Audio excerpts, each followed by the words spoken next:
Hola, buenas tardes. Vamos a empezar el tema 8, correas y cadenas, y este va a ser el último tema que vamos a ver este curso.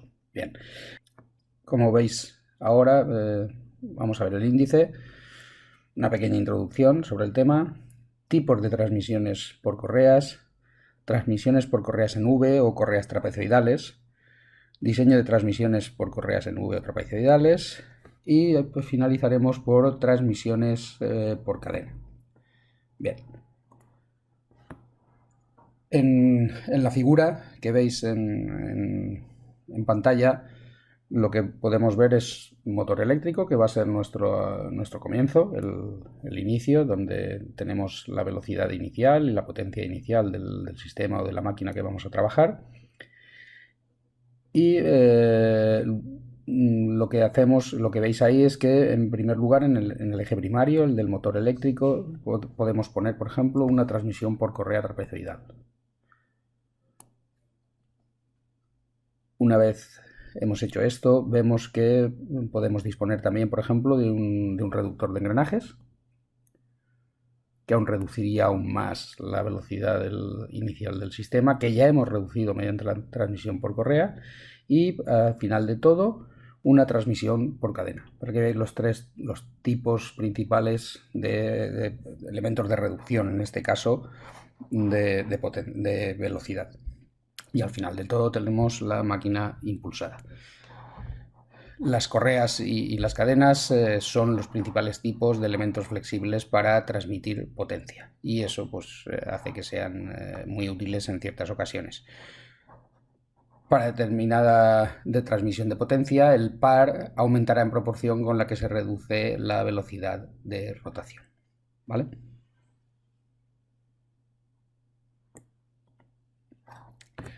Y eso lo podemos ver aquí. Si utilizo engranajes, tendremos una relación de reducción muy grande y el espacio que se necesita será bastante pequeño. Si utilizo cadenas, puedo obtener una velocidad pequeña y un par elevado, porque la cadena, como es un elemento metálico, pues resiste más fuerza, puede resistir bastante fuerza. Y en el caso de las correas, lo que puedo conseguir es una velocidad de rotación elevada. Normalmente la velocidad lineal de las correas se trabaja de forma ideal entre 762 a 1980 metros por minuto. ¿Qué tipos de transmisión por correas nos podemos encontrar? Vamos a centrarnos ya ahora en las correas. Bueno, ahí tenéis un dibujo donde aparece una correa, trapezoidal o plana, da igual, donde obviamente una correa es un elemento flexible de transmisión de la potencia desde un eje a otro eje, ¿vale? Y que van a trabajar mediante unas poleas que serán poleas acanaladas donde va introducida la correa. Cuando usamos una correa para reducir velocidades, que es lo normal, la reducción de velocidad, la polea menor se monta en el eje de alta velocidad, y ese se le llama el eje conductor. Y, por ejemplo, se utiliza muchísimo, obviamente, para reducir velocidades de motores eléctricos. Un motor eléctrico trifásico de jaula de ardilla que habéis trabajado en electricidad, pues tiene una velocidad inicial que está rondando los 1450 revoluciones por minuto. Es una velocidad muy elevada y en la mayoría de las ocasiones requerimos reducir esa velocidad. Bueno, pues un ejemplo, una posible reducción de velocidad se puede hacer por correas.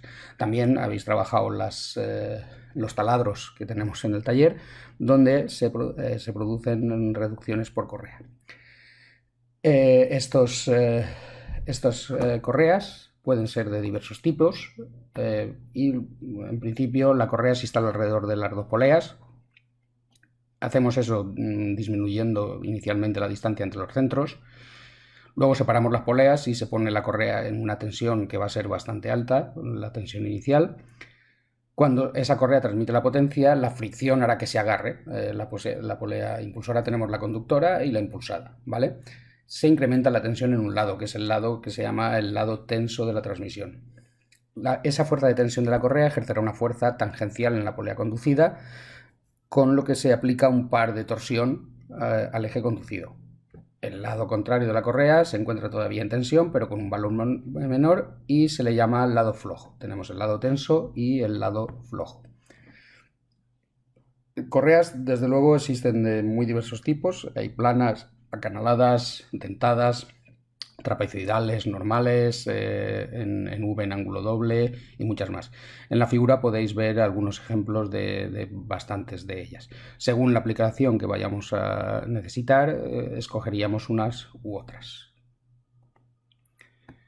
Normalmente, por el asunto de la fricción y para que se pueda transmitir la mayor cantidad de potencia posible de un eje a otro, porque el problema de las correas planas es que pueden deslizar más, lo que se utiliza mucho es la correa en V o trapezoidal. A esta también se le llama trapezoidal.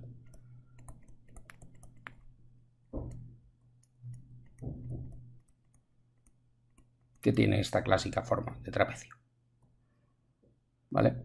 Sin embargo, una correa plana, por su propio nombre lo indica, es una correa plana que va a sufrir problemas de deslizamiento. Esta correa se agarra mucho más firmemente a las ranuras de las poleas, con lo cual se incrementa la fricción y nos va a permitir la transmisión de grandes pares torsionales si que exista ese deslizamiento que se produciría en las correas planas.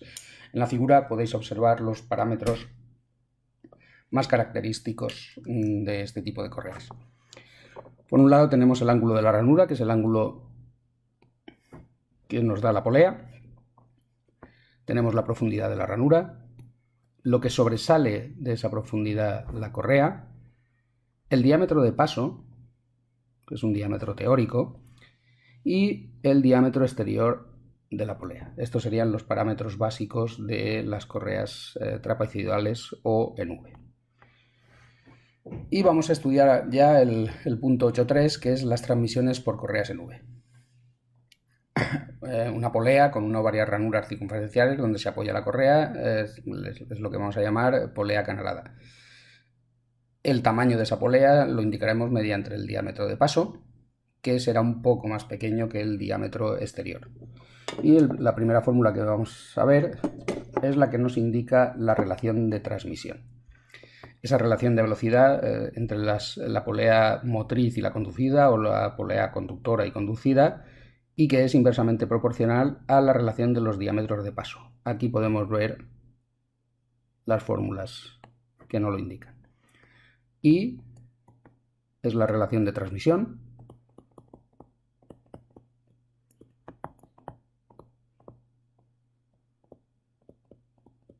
Es un dato que necesitamos conocer para la selección y el cálculo de correas. Y para saber cuánto aumentamos la velocidad o cuánto la disminuimos, en qué valor se hace eso y cómo con esos valores podemos saber el valor del par que podemos transmitir, etcétera, etcétera. Omega son las velocidades de rotación. N son las revoluciones por minuto y los diámetros. Y fijaos que si el índice de transmisión, por ejemplo, es velocidad de la conductora N1 partido de la conducida N2, eso es igual a el diámetro de la conducida de 2 partido de 1. Es inversamente proporcional, ¿vale? Eso hay que tenerlo en cuenta.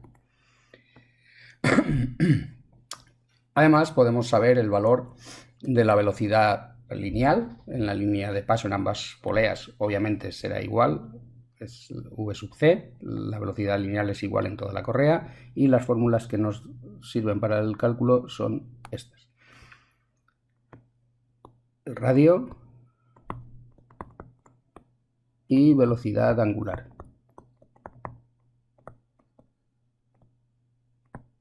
Fijaos que es R1 omega 1, es igual al radio 2 por omega 2. R1 y R2 serán diferentes y lo que hará es que la velocidad, en el caso de R1 por ejemplo es más pequeña, R2 es más grande, las velocidades angulares serán inversas en ambos casos y nos da la misma velocidad de paso o V sub c. Bien, ¿qué más podemos calcular en una correa? Pues la longitud. las relaciones entre la longitud de paso, L, la distancia entre los centros C y los diámetros de las poleas, los podemos calcular de esta manera. La longitud de una correa normal viene definida por esta fórmula, ¿vale? Donde nos encontramos la distancia entre centros, C, los diámetros de 2 y de 1, y con esos datos podremos calcular la longitud total de la correa. Además, podemos calcular la distancia entre centros mediante esta fórmula y observar que B podemos calcularla mediante esta otra fórmula. Esto en cuanto a correas que están colocadas, o sea, una correa normal. Pero hay ocasiones que se utilizan correas cruzadas. En ese caso, la fórmula que nos dará la longitud de la correa cruzada es esta que tenemos aquí. Bien. ¿Qué más podemos calcular? Los ángulos de contacto de la propia correa en cada una de las poleas. Bien, esos son tecta 1 y tecta 2. Tecta 1 aquí empieza a contactar, tecta 1 es este ángulo que abraza la correa y tecta 2 es este ángulo de aquí de abrace. Aquí tenemos tecta 1 y aquí tenemos tecta 2. Y estas son las fórmulas que nos van a decir ese ángulo de abrace. Este ángulo, como veis ahí en la diapositiva, es importante porque la capacidad de las correas comerciales se evalúa con un ángulo de contacto supuesto de 180 grados. Un ángulo de contacto de 180 grados sería si fuera un contacto perfecto, eso no es así, pero a partir de ese dato podremos evaluar la capacidad de las correas y necesitamos conocer esos ángulos. Ya lo veremos cuando veamos algún ejemplo de cálculo de selección, más que de cálculo de selección de correas. ¿Qué más podemos calcular? La longitud del espacio libre entre las dos poleas, dentro de la cual la correa no está soportada, y es S. Esto de aquí. Tenemos la distancia entre centros y S, que es el claro, ¿vale? Aquí en el dibujo podemos apreciar los datos que nos interesan. Tecta 1, tecta 2, el claro, la distancia entre centros, los diámetros de ambas, ¿vale? Y las velocidades de rotación o velocidades angulares. Bien, más cosas. Vamos a empezar a ver las fuerzas o esfuerzos en la correa. ¿Quién contribuye a esos esfuerzos en la correa? La fuerza de tensión entre la correa, máxima en el lado tenso, la flexión de la correa en torno a las poleas, máxima en el lado tenso de la correa, en torno a la polea menor, y las fuerzas centrífugas que se producen cuando la correa se mueve alrededor de las poleas. Estos son los elementos que van a contribuir a eso. Y vamos a ver, aquí tenéis en el dibujo, tenemos una fuerza general y tenemos, hemos dicho que teníamos lado tenso y lado flojo. Tenemos un par de fuerzas arriba y abajo, vamos a llamarles F1 y F2, y el radio de la polea. La fórmula general que nos va a dar el par es esta. El par, el torsor, es F1 menos F2 por el radio. Y la relación entre fuerzas la podemos calcular mediante esta fórmula de aquí, donde lo que tenemos es esa relación entre F1 y F2, es igual a E es el número E que aparece en todas las calculadoras, ¿vale? Es un número fijo, igual que pi, E elevado a mu, que es el coeficiente de fricción, por tecta, que es el ángulo cubierto, que hemos visto antes cómo se calculaba, en grados, por pi partido 180 grados. Y F1 es el lado tenso y F2 es el lado flojo. En newtons, para calcularlo en el sistema internacional. ¿Y qué pasa cuando son correas en V o trapezoidales? Pues que tenemos un ángulo de garganta. La polea ya no es, la correa ya no es plana, tiene una forma característica. Hemos visto, si tenemos una polea y por dentro de la correa tenemos un ángulo de garganta, beta. Bien, en ese caso utilizaremos esta fórmula. F1 partido F2, igual que antes, por E, pero en este caso es un poco diferente. También necesitamos el coeficiente de fricción, obviamente, el ángulo cubierto, pero E elevado a seno de 1 partido 2 por beta, que es el ángulo de la garganta.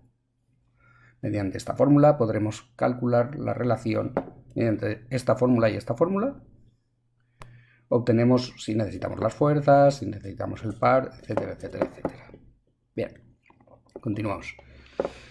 Como he dicho anteriormente, cuando colocamos la correa se coloca con una tensión inicial o fuerza de tensión. A esto le llamamos F sub I. Y la fórmula para calcular esa fuerza inicial es F1 más F2 partido por 2. Y por último podemos ver que podemos calcular la potencia que es capaz de transmitir. La potencia, sabéis que por fórmula general es el torsor por la velocidad angular, pero también podemos calcularla mediante esta fórmula. Como sabemos que el torsor era F1, F2, está relacionado con las fuerzas, la potencia al final será F1 menos F2 por la velocidad de la correa, la velocidad lineal.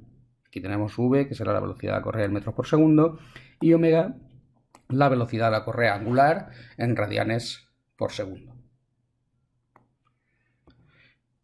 Y además podemos calcular la fuerza centrífuga. Y la fuerza centrífuga se obtiene mediante esta fórmula de aquí. Aquí aparece una cosa que es un poco diferente a lo que hemos visto, que es esta m', de aquí, por la velocidad lineal al cuadrado. ¿Qué es m'? Una cantidad que se utiliza en las correas y es la masa por unidad de longitud en kilogramos por metro. La V es la velocidad de la correa en metros por segundo y omega prima, ya que aparece aquí, es otra forma de calcularla, es el peso por unidad de longitud.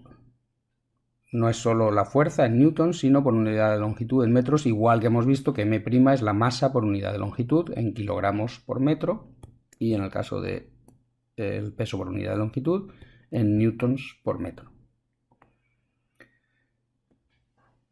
Al final, para hacer el cálculo exacto, tenemos que tener en cuenta, como hemos visto, la fuerza centrífuga, tenemos que tener en cuenta esas fuerzas centrífugas y la fórmula general que nos sirve para poder calcular la relación de fuerzas es esta, teniendo en cuenta ya la fuerza centrífuga. Y además podemos calcular cómo se transmite el par torsor entre la relación que existe entre el primer eje y el segundo eje mediante esta fórmula. El torsor en el segundo eje, en el conducido, será igual al rendimiento que tenga el sistema por el índice de transmisión. Por eso os dije antes que es necesario conocer este dato porque nos va a servir para los cálculos, aparte de conocer cuál es esa relación de velocidades, si es reductora o aumenta la velocidad, por el par torsor inicial o T1. El valor de diseño de la relación de tensión en el lado tenso a la tensión en el lado flojo suele ser de 5 para correas trapezoidales o en V. Y podemos llegar a valores tan altos como 10. Muy bien, continuamos. Aquí lo que vamos a ver son secciones transversales normalizadas para correas. Las correas, igual que los rodamientos, por ejemplo, son elementos altamente, o las cadenas, son elementos altamente estandarizados. Es decir, nadie se fabrica correas en su casa para colocarlas en una máquina. Son correas que se van a comprar, por ejemplo. Hay marcas que son clásicas. Son de las que más venden, Dunlop, Pirelli en el caso de Europa. Pirelli es no solo un fabricante de neumáticos, sino de los mayores fabricantes de correas del mundo. Entonces están muy normalizadas, ¿vale?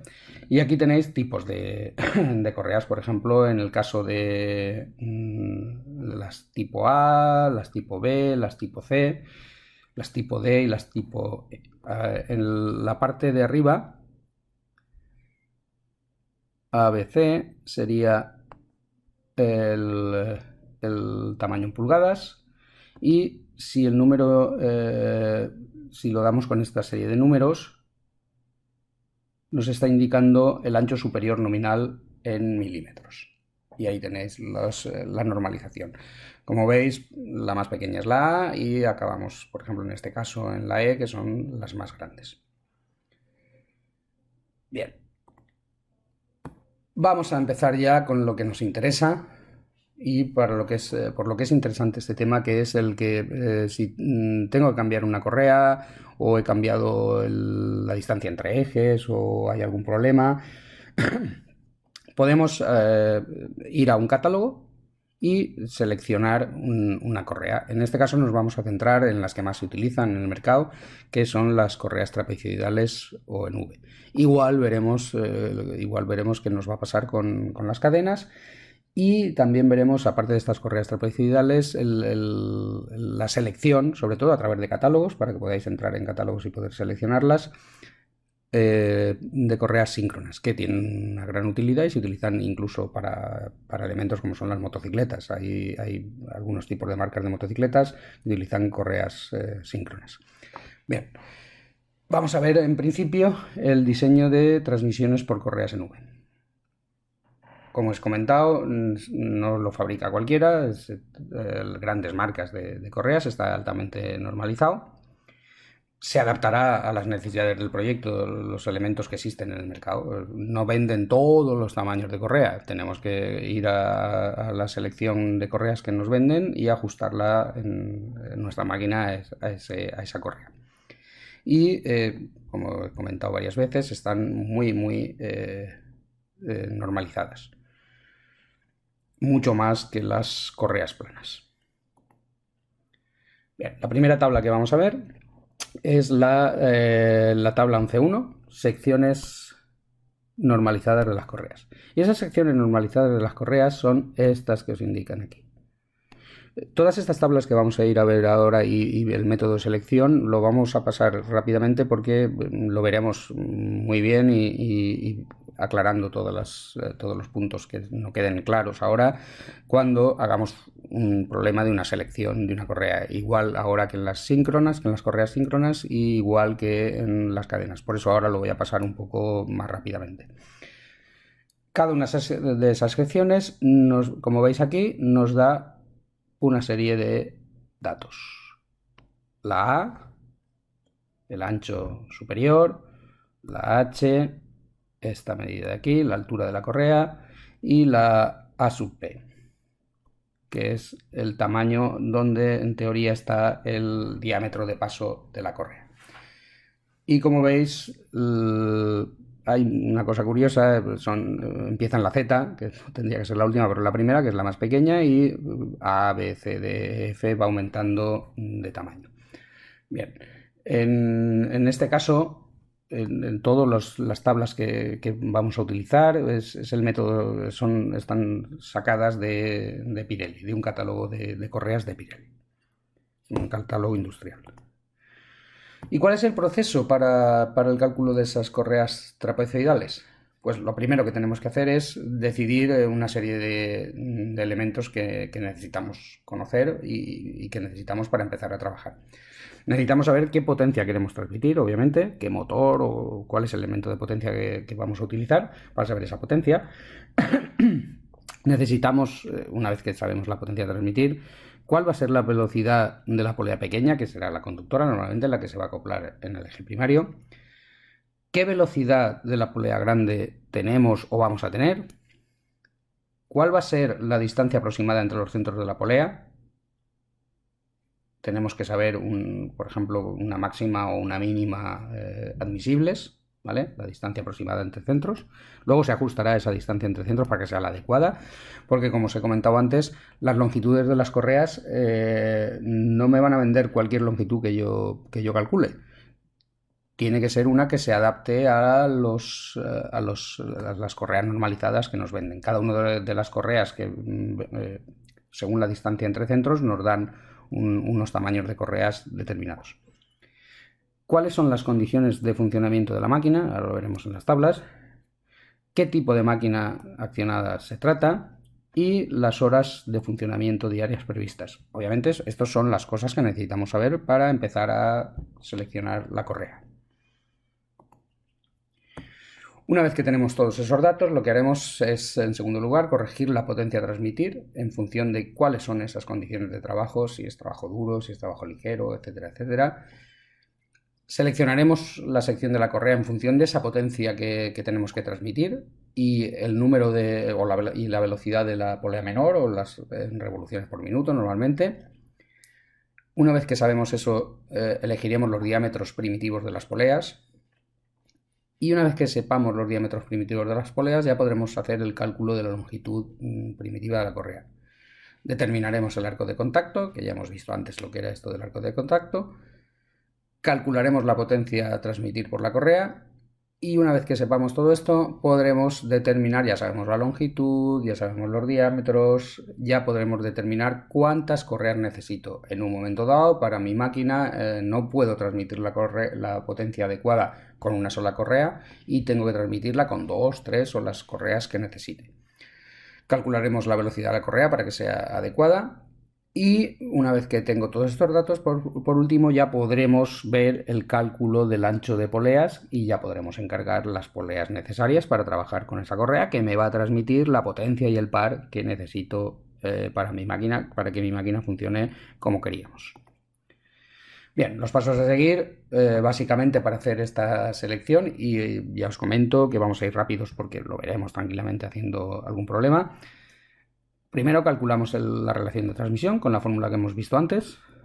N1, velocidad de la conductora partido velocidad de la conducida, igual a D2, diámetro de la segunda partido diámetro de la primera. Son inversamente proporcionales. Una vez tenemos eso, tendremos que obtener el coeficiente de corrección de potencia, ¿vale? ¿Y eso cómo lo sabemos? Pues porque decidimos qué tipo de servicio es.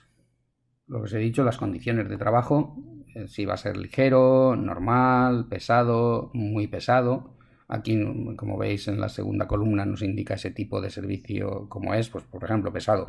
Puntas de carga o puesta en marcha menores o iguales del 250% del trabajo a plena carga. Servicio continuado entre 16 y 24 horas al día. Para un tipo de servicio ligero, menos o igual a 6 horas diarias, sin puntas de carga. Y en las tres columnas finales tenemos los tipos de transmisión inicial más típicos: motor eléctrico, motores de explosión con más de 4 cilindros o motores de explosión con menos de 4 cilindros. Pues por ejemplo, si tenemos una punta de trabajo de 10 horas al día y las puntas de carga o puesta en marcha son menores del 150% del trabajo a plena carga, pues vemos que necesitamos que es un tipo de servicio normal. Y si tenemos un motor eléctrico, cruzamos y vemos que el coeficiente de corrección de potencia es 1,2, ¿vale? Bien, como veis ahí una nota: si se ha previsto la instalación de poleas tensoras, deberá aumentarse el valor del factor de corrección en 0,1 para los sistemas que actúan interiormente y 0,2 para los que actúan exteriormente. Dichas poleas han de aplicarse siempre sobre el ramal tenso. Una vez tenemos el cálculo hemos calculado ese coeficiente, podemos calcular la potencia corregida. Y la potencia corregida, ¿cómo la calculamos? Mediante esta fórmula, donde tenemos que P es la potencia que queríamos transmitir en caballos. P sub C será la potencia corregida en caballos. ¿Mediante quién? Mediante C sub C, que es el factor de corrección de potencia que hemos calculado anteriormente. Una vez que tenemos la potencia corregida y el índice de transmisión resuelto, nos vamos a la sección de la correa. ¿Qué tipo? En esas secciones que hemos visto anteriormente, que están normalizadas, ¿cuál de ellas vamos a seleccionar? ¿Y cómo se hace esa sección de correa? ¿Cómo se selecciona? En función de la potencia a transmitir corregida y el número de revoluciones de la polea menor, ¿vale? Aquí tenemos en el eje Y las revoluciones de la polea menor y en el eje X la potencia corregida. Vale, pues si me da que una potencia corregida de 10 caballos y las revoluciones son 3000 revoluciones por minuto de N1, subimos, cruzamos con 3000 y tenemos ese. ¿Dónde está? En la zona A. Dependiendo, pues me puede dar la Z, la A, la B, la C, la D, la E o la F con esta pareja de datos. Luego, de esta manera ya podríamos obtener, ya sabemos que voy a querer una correa normalizada de tipo de sección A. Continuamos. En este paso lo que se hará es la elección de los diámetros primitivos, el de 1 y el de 2, o de minúscula y de mayúscula de las poleas, y el diámetro primitivo de la polea menor se va a elegir de acuerdo con las tablas 8.3 y 8.4. Por ejemplo, si hemos dicho que teníamos la A, lo que haremos es, dependiendo del ángulo de garganta, tendremos un diámetro primitivo u otro, ¿vale? Por ejemplo, si tengo la A, veo que para ángulos de garganta de 36 grados no me dan datos. Tengo que seleccionar poleas con un ángulo de garganta de 38 grados o de 34 grados. Por ejemplo, si lo cojo de 38 grados, pues este sería el dato. El diámetro de sería mayor o igual a 125. Esto lo que me da es una primera aproximación a la selección del diámetro. Una vez que tengo el diámetro D, como conocemos el índice de transmisión y sabemos que el índice de transmisión es de 2 partido de 1, o si lo ponemos con la misma simbología que estamos utilizando ahora, D partido D, podremos hallar el diámetro D. Y por D, ahora lo veremos. Bien, por medio de esta tabla vamos a ver el diámetro primitivo en milímetros. Hemos dicho que habíamos elegido una A y por el ángulo de garganta de 38 grados nos dice que mayor o igual a 125. Si vemos, por columnas están las secciones de las correas, nos vamos a la A y buscamos 125. ¿Y esto qué me está diciendo? Que todos estos tamaños de la A, estos son en milímetros, 75, 80, 85, 90, 95, etcétera, etcétera, etcétera, 125, 132, 140, estas están normalizadas, estas las fabrican. ¿Y qué me dice ese menos, ese más y ese más más? Si nos encontramos con un menos es que no es el más recomendado. Nos tendríamos que ir a uno por lo menos recomendado, que es el más. Y el más es especialmente recomendado. Por ejemplo, en este caso que decíamos que teníamos una de 125, es más, es totalmente recomendado. Imaginaos que me hubiera dado algo alrededor de cerca de 132, perdón.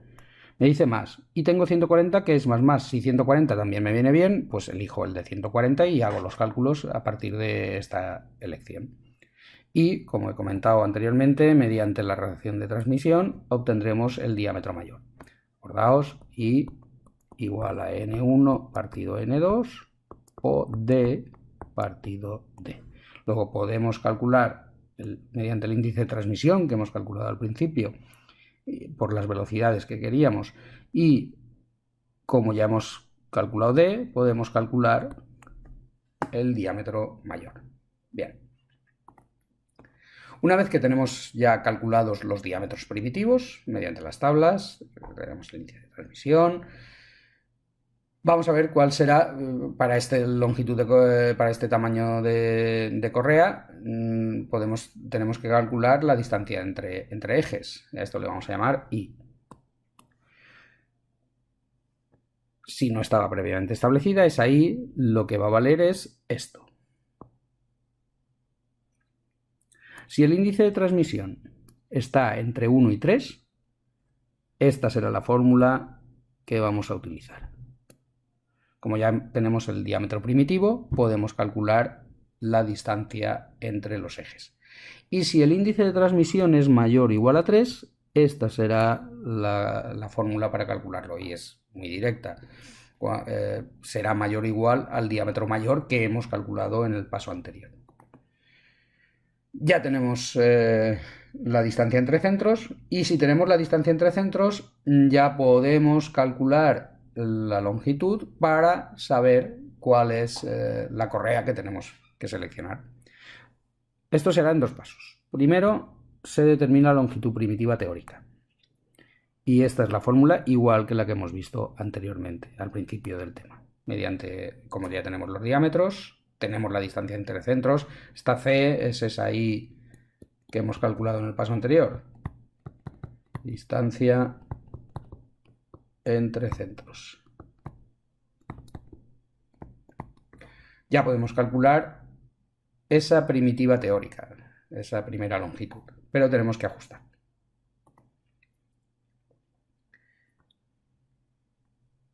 Ese valor que hemos calculado, L, es el teórico, como os he dicho, no se fabrican todos. Luego tenemos que seleccionar un L' que es el más aproximado al L que hemos calculado y que es el que en realidad se fabrica. No sé, por ejemplo, imaginaos que me da 1385.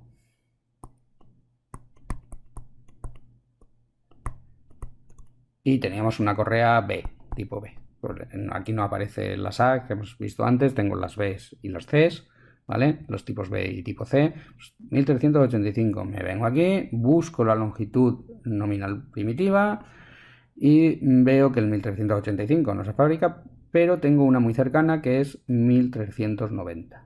Bien, pues ya tendríamos el tipo de correa por catálogo que voy a pedir, que es la B53 1/4.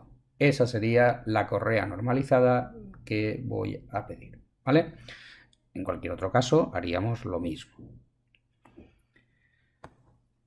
¿Qué pasa en este momento? Que si no es exactamente, no me sale lo que hay por catálogo, esa L' será diferente de la teórica que hemos calculado.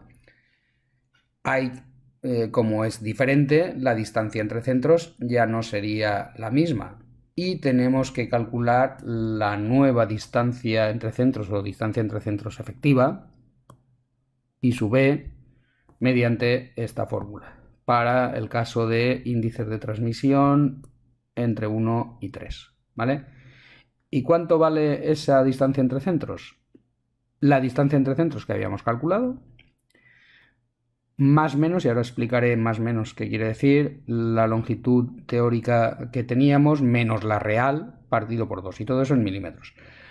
¿Por qué más o menos? Porque en el caso de que sea mayor o menor la longitud teórica de la real, lo que tendremos que hacer es, según el dato nuevo que tenemos, es acercar o alejar la distancia entre centros para que acople la nueva correa, la correa de verdad que vamos a poner.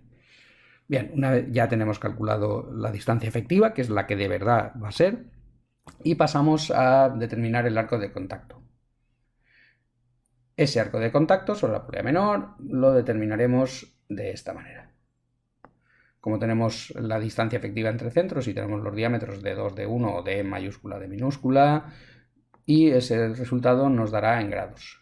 Una vez que tenemos la distancia de contacto establecida, ya podemos calcular la potencia que puede transmitir. Sabíamos que teníamos una potencia corregida, una potencia a transmitir, pero en realidad la correa, con las características de selección que hemos hecho, puede transmitir una potencia determinada. Y esa potencia determinada, que es la potencia actual, será función de estos elementos. Mediante esta fórmula la podremos calcular. La potencia actual, o P sub A, es la potencia en caballos que la correa transmite en condiciones reales de utilización. La potencia base, P sub B, es la potencia en caballos que la correa transmite en hipotéticas condiciones de trabajo, que sería la perfección. El índice de transmisión es 1, ni reduzco ni aumento velocidad, ni par. Los dos diámetros obviamente son iguales para que el índice de transmisión sea 1, y el ángulo de contacto es 180 grados, que no es real porque siempre es diferente. Luego tenemos que tener en cuenta esa potencia base. Y la potencia diferida es la potencia en caballos que la correa transmite en más de la potencia base por el hecho de que las condiciones no son esas. No tengo un índice de transmisión igual a 1 normalmente y los diámetros no son iguales. Si lo tuviera, pues ya está. Pero lo normal es que quiera reducir o aumentar la velocidad o reducir o aumentar el par. Lo normal es reducir velocidad y aumentar el par. Y con esas condiciones necesito esta potencia diferida.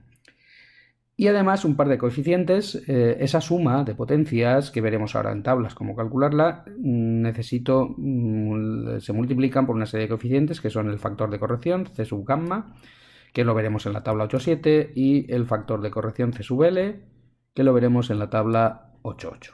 Vamos a ver por encima las tablas y cuando hagamos, como os he dicho ya varias veces, alguna selección, un problema de una selección de correa, lo veremos más detenidamente. Bien, aquí tenemos la tabla esta que viene del catálogo de Pirelli, prestaciones de las correas trapezoidales Oleostatic Pirelli de sección, en este caso de la tipo sección C. Para cada uno de los tipos de secciones hay tablas como estas. ¿Y qué es lo que me dan aquí? Lo que puedo calcular aquí son la potencia base y la adicional que hemos visto antes, y las prestaciones adicionales. ¿Y cómo lo hacemos? Mediante las revoluciones de la polea menor, aquí, y por columnas, mediante el diámetro primitivo de la polea menor. Si, por ejemplo, tengo unas revoluciones de 400 y un diámetro primitivo de, por ejemplo, 190, pues tendríamos una potencia base de 3,11 caballos y lo mismo para la potencia diferida, 400, y aquí lo que tenemos son los índices de transmisión. Si por ejemplo el índice de transmisión es entre 1,2 y 1,57, pues tendríamos 0,42. ¿Vale? Entonces ya tenemos la potencia base y la potencia diferida en caballos, dependiendo de estas tablas. Bien. Continuamos. Factores, los dos factores de corrección, el C gamma y el C sub L, para arcos de contacto inferiores a 180 grados. La que nos interesa es la transmisión trapezoidal, el 2. Pues estamos trabajando en selección de correas trapezoidales. Y si, por ejemplo, es esta de aquí, si tenemos un ángulo de contacto de 165 grados, pues tendríamos un factor de 0,96. Y factor de corrección C sub L en función del tipo de correa. Sí, el tipo de correa hemos visto antes que tenía una B48, creo que era.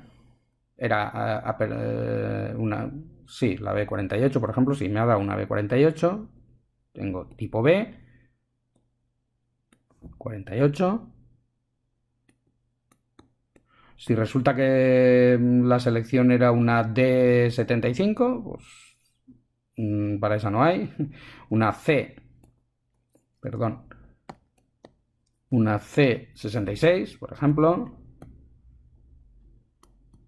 Estos datos es el tipo de correa que hemos visto en la tabla, una de las tablas iniciales, y venían con un numerito al lado. Esos son los números que nos encontramos. Y encontramos sus coeficientes. Ya tenemos todos los coeficientes y tenemos las potencias y podremos calcular la potencia permisible, ¿vale? La que me puede dar la correa, P sub A. Como al principio hemos calculado la potencia corregida,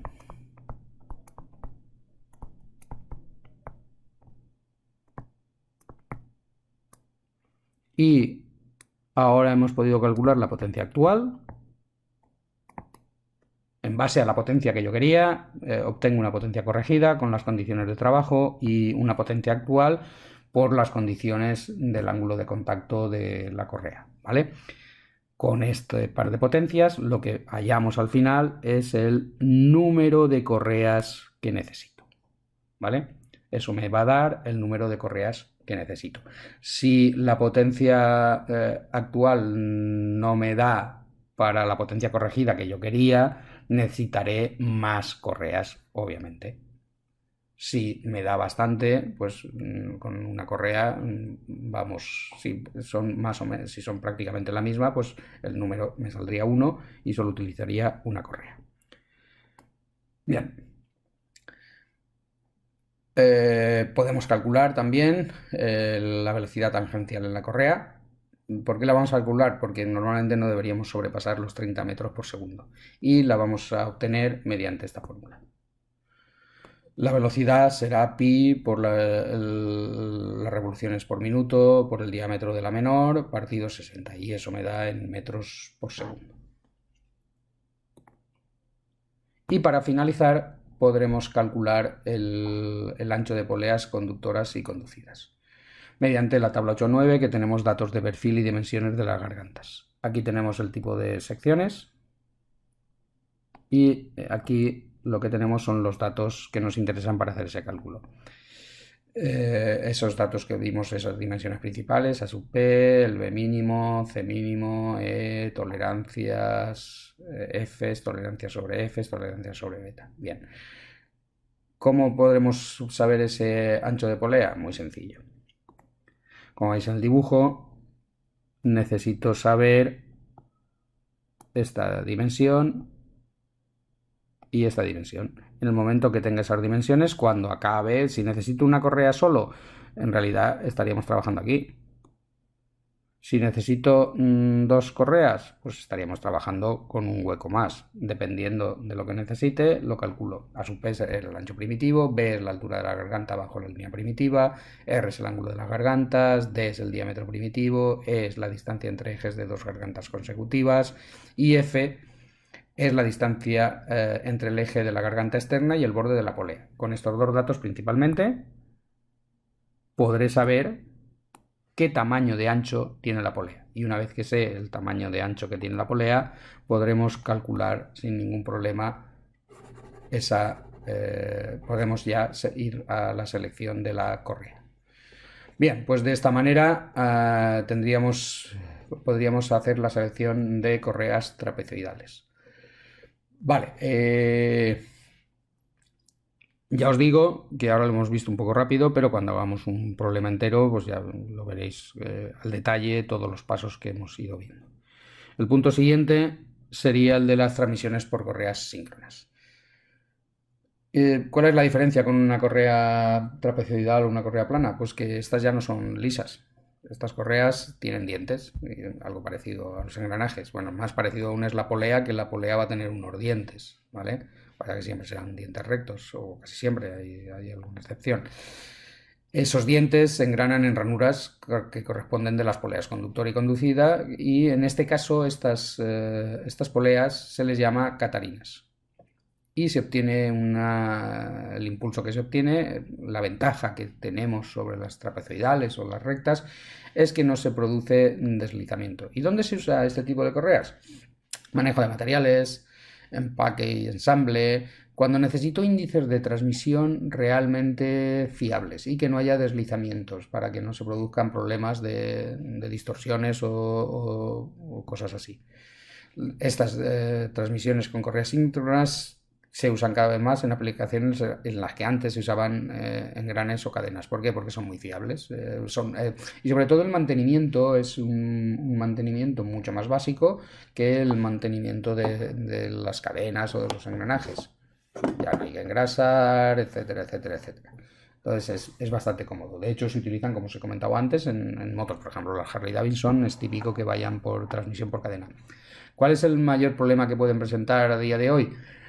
Que dejan transmitir, o sea, son buenas hasta cierta potencia. A partir en el caso de las motocicletas, por ejemplo, es raro encontrarse con motos que den más de 95 caballos y tengan transmisión por correa. Normalmente cuando ya tienen más de hasta 95 caballos sí que las encuentras, pero a partir de 95 caballos se utilizan cadenas, obviamente, o en el caso del típico de las BMW o las Moto Guzzi, el cardan, que es otro tipo de elemento de transmisión, con sus ventajas y con sus inconvenientes.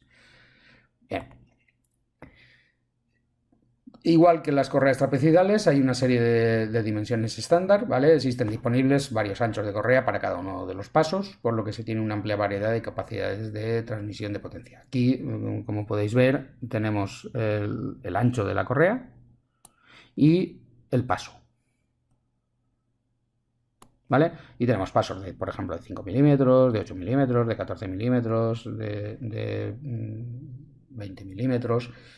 Como pone ahí en la figura, los números entre paréntesis sería si quiero saber los pasos en pulgadas. ¿Vale?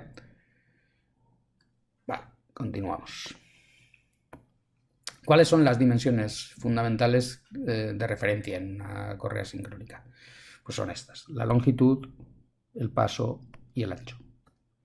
En esta figura, por ejemplo, que tenemos aquí, vemos la correa tipo 14M.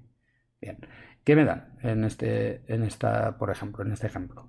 Tenemos la longitud de 3150 milímetros, el 14M, que me estaré diciendo que son 14 milímetros, y esta última cifra, 55, el ancho de la correa, 55 milímetros.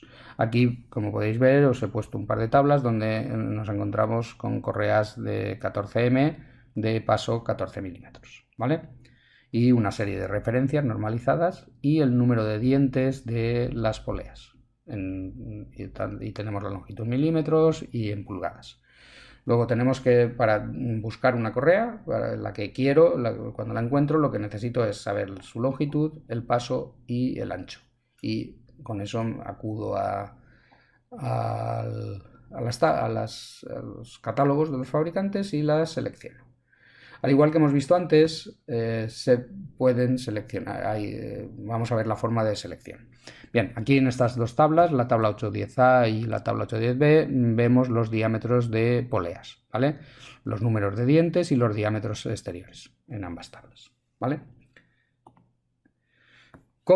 Igual que hemos visto antes, hay un procedimiento para poder seleccionar el tipo de correa que necesito. ¿Y cómo va a ser ese procedimiento? Pues primero decidir o reunir, como pone ahí, la información necesaria, igual que hemos visto en los otros tipos de correas. Necesito saber la potencia y el tipo de unidad motriz. Necesito saber las revoluciones de la unidad motriz. Necesito saber las revoluciones por minuto de la máquina a impulsar. Diámetros de los ejes y dimensiones de los chaveteros. Distancias entre centros de los ejes. Y tipo de equipo a impulsar. Datos muy parecidos a los que necesitábamos para poder seleccionar las correas normales. ¿Y cómo vamos a hacer eso? Pues de la siguiente manera. Primero tenemos que determinar la potencia de diseño. Según el tipo de aplicación, se encontrará un factor de servicio. Y multiplicaremos los caballos de la unidad motriz por el factor, determinando así la potencia de diseño. Primero necesitamos saber, según el tipo de aplicación, mediante la tabla 811, el factor de servicio. Aquí veis una serie de tipos: agitadores, máquina de panadería, compresores, transportadores, ventiladores, etcétera, etcétera, y una serie de factores dependiendo de ese tipo de maquinaria o factor. Y ese factor es el factor de servicio, todos estos, dependiendo el tipo de maquinaria que tenemos, ¿vale? Después, ¿qué tenemos que saber? Las condiciones de operación. La tabla 812. Por cada rueda loca que tengamos, las ruedas locas, como sabéis, ni aumentan ni reducen velocidad, simplemente sirven para poner en contacto los elementos sin que cambie el sentido de giro. Por cada rueda loca sume 0,2, por 10 a 16 horas de servicio sumamos otro 0,2 y por 16 a 24 horas de servicio sumamos 0,3. La tabla 813, para correas entre 14 y 20 milímetros de paso. Hasta 200 revoluciones sumamos 0,3, de 201 a 400 revoluciones sumamos 0,2 y de 401 a 600 revoluciones por minuto sumamos 0,1. Y por último, la tabla 814, relación de rango adicional. De 1 a 1,24 de índice de transmisión, ninguno. Si 1,25, 1,74, 0,1, 1,75, 2,49, 0,2, la siguiente 0,3 y 0,4. Habría que sumar a la corrección que ahora veremos todos estos elementos si se dan las circunstancias que pone aquí. Bien, una vez que tenemos la potencia de diseño y mediante la velocidad de la polea más pequeña, podemos saber cuál es el paso adecuado de nuestro sistema. Por ejemplo, si tenemos una velocidad de 200 y una potencia de diseño de 100 caballos, por ejemplo, tiramos, cruzamos con el 100 y tengo ese punto. ¿Y qué me dice? Paso de 14 a 20 milímetros de correa. Aquí podemos elegir el paso de la correa. Y lo que vamos a hacer ahora es encontrar las transmisiones estándar. Lo que haremos es seleccionar, localizar en las tablas de selección de transmisiones estándar, que es la tabla 8.16 que veremos, correspondientes al paso de la correa que hemos seleccionado antes. Después ubicamos la relación de velocidad en la primera columna a la izquierda. Para la mayoría de las relaciones de velocidad se encontrará más de una combinación de poleas. Siguiendo por el mismo renglón están las distancias entre centros de los ejes, milímetros y pulgadas, que se obtienen con cada una de las correas estándar, ¿vale? Estas son las tablas. Por ejemplo, para la paso 14, distancias entre centros nominales, designación, esta es la tabla, y luego tenemos la designación de códigos de la correa en milímetros. Aquí tendríamos la longitud de la correa. Y ¿qué tenemos aquí? El índice de transmisión. Y según los índices de transmisión y el número de dientes, ya veremos los cálculos que tenemos que realizar, ¿vale? Lo veremos tranquilamente en algún problema.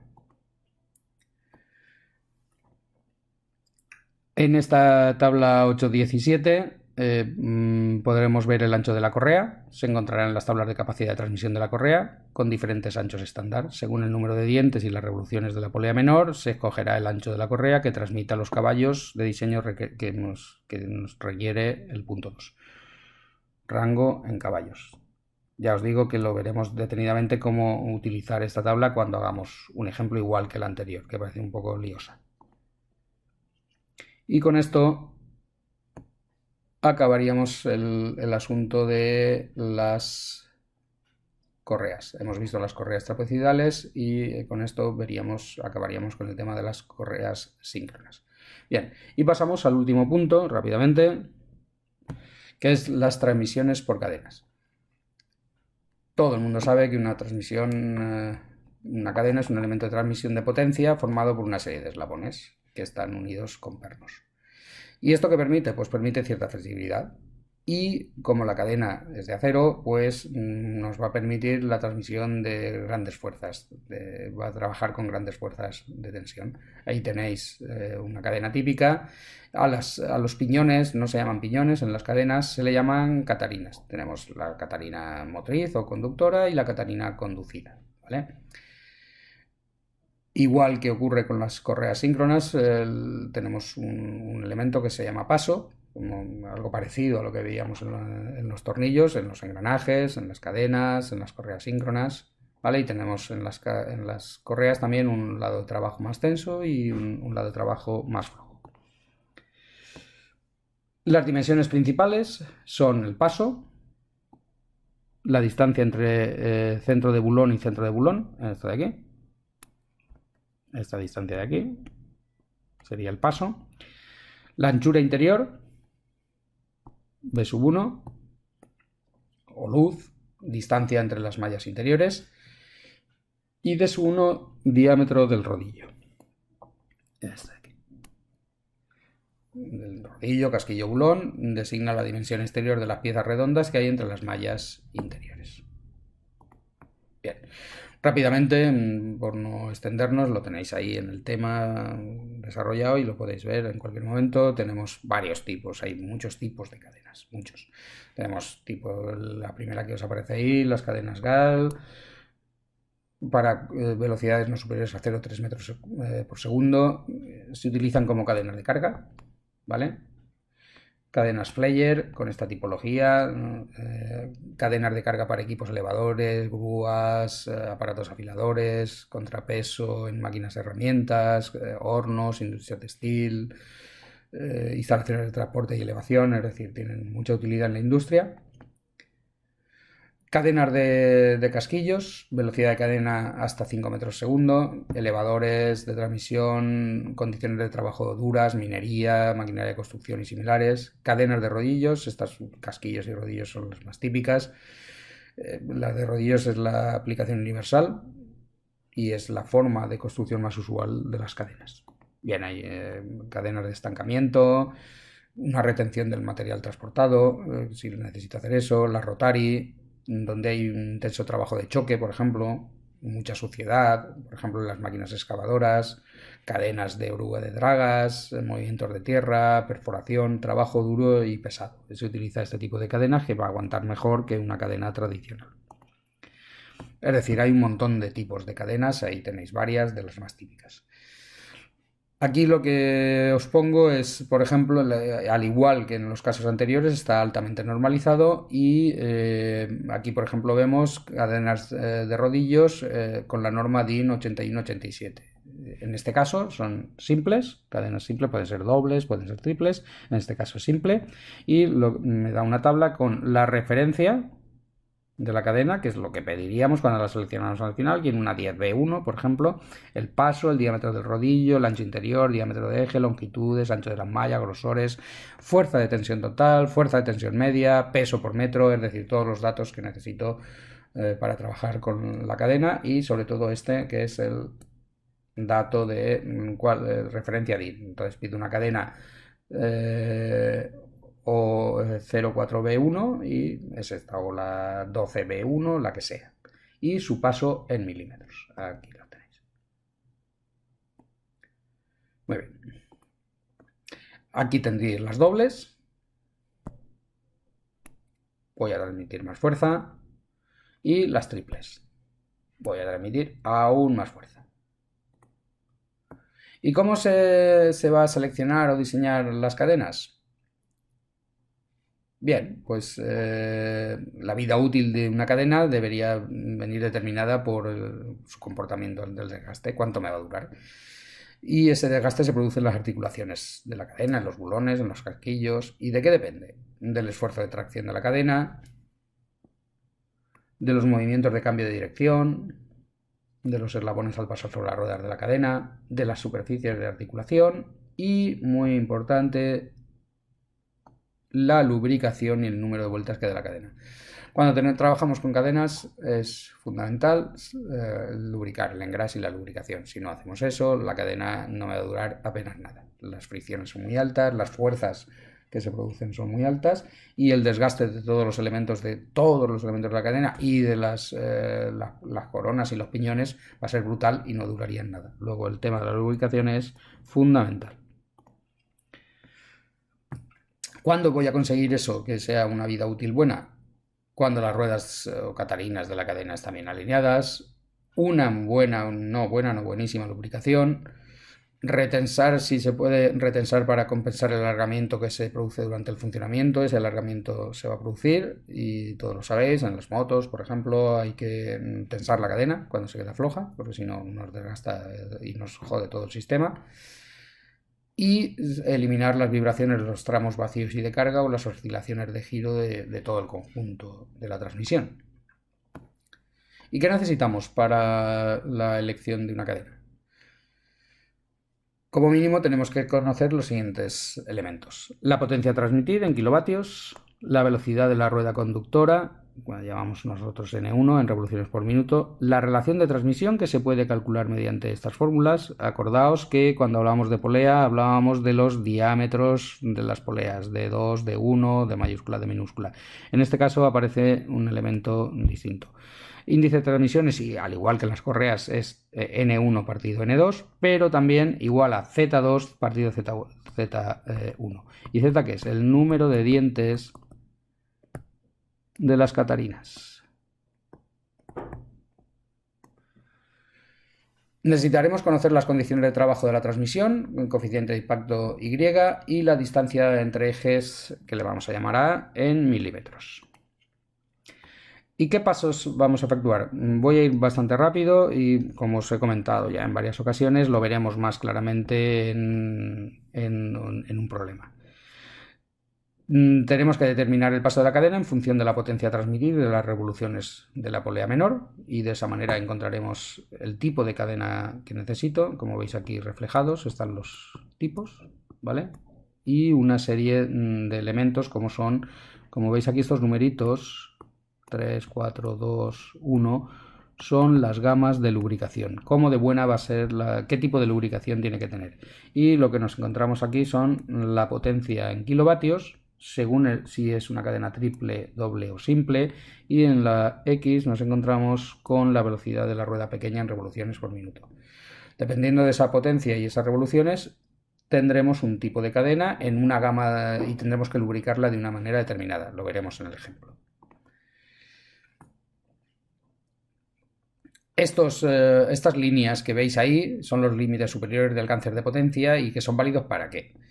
Hay una serie de condicionantes. Las ruedas de cadena alineadas de Z1 19 dientes y Z2 57 dientes, ejes paralelos y horizontales, separación entre ejes de 40 veces el paso de la cadena, un engrase suficiente, trabajo uniforme, sin superposición de esfuerzos exteriores, para una vida útil de 15.000 horas y un incremento de longitud máximo del 3% del desgaste de la cadena. Bien. Esas serían las condiciones ideales. Como las condiciones no van a ser siempre ideales, sino que serán diferentes, tenemos que calcular la potencia a transmitir. Y hay una serie de factores a tener en cuenta.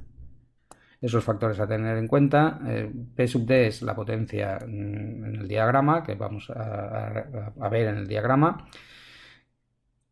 P es la potencia a transmitir original y tenemos el factor según el coeficiente de impacto, factor según el número de dientes, factor según la relación de transmisión y factor según la distancia entre los dientes, porque ya hemos visto que las condiciones no son siempre las que hemos dicho anteriormente.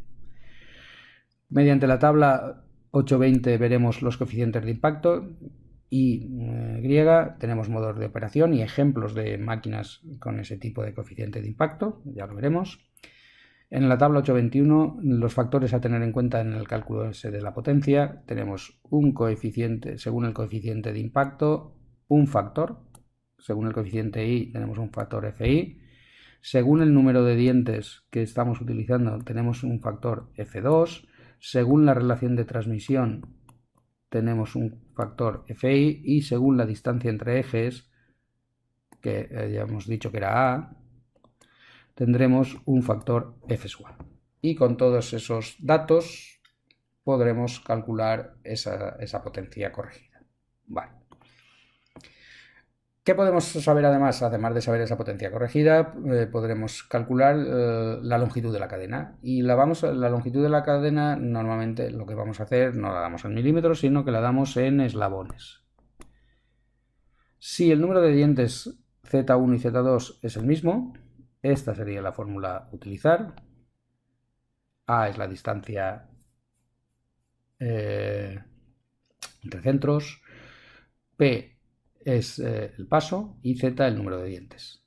Y si tenemos un número desigual de dientes, que es típico también, la longitud de la cadena sería esta, donde nos aparece un nuevo dato, que es C mayúscula, que podemos calcular, un coeficiente nuevo. El coeficiente C se calculará mediante esta tabla teniendo en cuenta la diferencia entre dientes de estas columnas, que me dará una serie de coeficientes C, ¿vale? Lo veremos también cómo entrar a la tabla cuando hagamos un problema. Bien, al final también veremos el cálculo de distancia entre ejes. Dos casos, como hemos visto antes. En el caso que haya un número igual de dientes, mediante esta fórmula, entraremos en la tabla y lo calcularemos. Y si el número no es igual de dientes, esta tabla de aquí. ¿Vale? Como veis, la tabla dice valores de B y según el coeficiente K, valores de B, podremos calcular esa B mediante el cálculo de la K. Cuando tengamos la K, nos iremos aquí y podremos calcular la B. ¿Vale? Lo veremos en el ejemplo. Y para terminar y muy rápidamente comentar el tema de la lubricación, como os he dicho antes, es fundamental. Aquí tenemos una serie de curvas, la 1, la 2, la 3, la 4 y la 5, y es a función de tiempo de funcionamiento y cuánto se va a alargar en tanto por ciento. ¿Vale? Y hemos dicho que como máximo al 3%, porque si no la cadena es que se destruye y nos destruye la maquinaria. ¿Vale? ¿Qué pasa si estamos en la curva 1? En seco. Esto tiende a irse rápidamente, a alargarse más de 3, muy rápidamente. Curva 2, una sola lubricación. ¿Qué pasará? También se arrastrará, pero tarda un poco, se alargará completamente y se destruirá, pero tarda un poquito más. Curva 3. Lubricaciones manuales. Bueno, pues alargamos el uso sin llegar al límite del 3% tan fácilmente como en los casos anteriores. En la curva 4, lubricación defectuosa, desgaste irregular, puede estar provocada por lubricante de baja calidad, sucio e inadecuado o por cantidad insuficiente de lubricante. Es mejor, pero al final también se alarga un poco más. Y en el último, la lubricación correcta. Ya no es manual, sino que tiene un sistema de lubricación específico. Se alarga más en el tiempo y, como veis, menos del 1% toda su vida útil. Luego hace que sea mucho mejor. ¿Y qué lubricantes son adecuados? Pues los aceites minerales fluidos y tenemos un cuadro que nos indica el tema. Según la temperatura ambiente, 1 grado SAE, ¿vale? Los grados SAE típicos que habéis visto en los lubricantes de los coches y de las motos nos dan la clase de viscosidad del aceite lubricante. Entre 5 y 25 grados SAE 30, entre 25 y 45 50, entre 45 y 65 también el SAE 50. Si tenemos temperaturas más altas, cadenas para hornos, por ejemplo, ayudaría mucho elementos ya más específicos como son la lubricación mediante grafito o disulfuro de molibdeno. Se mezclan con aceite o con forma de spray. Y lo que es muy importante es que el lubricante alcance las articulaciones, los bulones y los casquillos, que van a estar sometidos a mucho desgaste. Es decir, que se meta por todo. Esa es la parte que tiene que estar bien lubricada en la cadena para que trabaje correctamente. Aquí en la tabla que veis aquí vemos las zonas de lubricación. Si teniendo en cuenta el paso de la cadena que hemos seleccionado y la velocidad de la cadena en metros por segundo que se puede calcular, dependiendo de eso tendremos que tiene que trabajar con lubricación ligera, que sería por goteo manual, lubricación por inmersión en baño de aceite, por goteo, tipo 3, lubricación por circulación forzada con inmersión en baño de aceite, o el tipo 4, lubricación por rociado por circulación forzada. ¿Qué es lo que el sentido común ya vemos cómo funciona el tema? Para cuando vamos aumentando el paso de las cadenas más grandes, y vamos aumentando la velocidad de trabajo, necesitamos una mejor lubricación. Y eso es de lo que se trata. Y por último vemos esta tabla, que es la tabla 824, que es un resumen de las lubricaciones. Tenemos las gamas de lubricación, aquí, la 1, la 2 y la 4 que hemos comentado antes. ¿Qué velocidades de la cadena en metros por segundo son las adecuadas para esa gama? Hasta 1,5, hasta 7, hasta 12, mayor de 12 metros por segundo. ¿Y qué tipo de lubricación? La favorable y la admisible, ¿vale? Y según la potencia a transmitir, nos dará la lubricación si es correcta o no. Aquí, para finalizar el tema, vemos piñones. Una vez que tenemos elegida una cadena, tendremos que ponerle los piñones adecuados, las catalinas adecuadas, y vemos aquí piñones para cadenas de paso 12,7 y de paso 15,875. Si os dais cuenta, los pasos de las cadenas en milímetros dan un número extraño, no dan números enteros, 12,7, 15,875. ¿Por qué? Porque la normalización de las cadenas se ha hecho casi siempre, o sea, la inician en el sistema anglosajón. Entonces la dan en pulgadas, y en el sistema europeo lo que hemos hecho es pasar directamente esas pulgadas a milímetros y nos da lo que nos da. Bien, ahí tenéis los datos que os comentaba. Pasos de 19,5, pasos de 25,4. Y caballeros, acabamos el tema 8, en lo que es la teoría. Como os digo, lo veremos todas esas tablas más detenidamente en los problemas. Con esto se acaba la teoría del curso. Muchas gracias, hasta luego.